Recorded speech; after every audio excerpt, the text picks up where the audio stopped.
اگر یہ باہر آ گیا تو ہو سکتا ہے یہ میرے بھائیوں کو نقصان پہنچا دے، میرے والد کو پہنچائے، مجھے پہنچا دے، تو میری فیملی کو بھی، کسی کو بھی پہنچا سکتا ہے. مجھے اس سے تحفظ بھی چاہیے، اور مجھے اپیل میری یہ ہے کہ اس کو کڑی سے کڑی سزا ملے.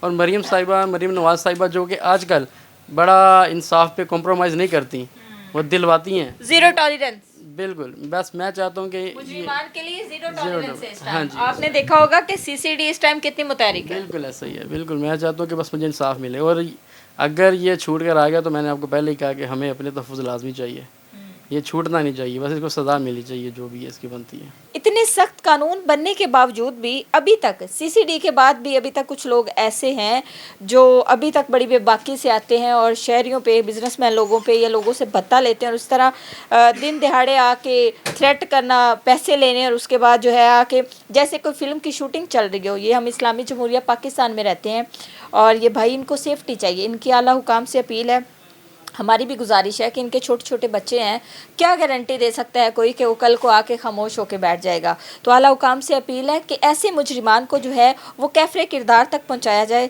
یہ شر پسند عناصر ہیں جن کی وجہ سے ہمارے ملک کا سکون برباد ہو چکا ہے.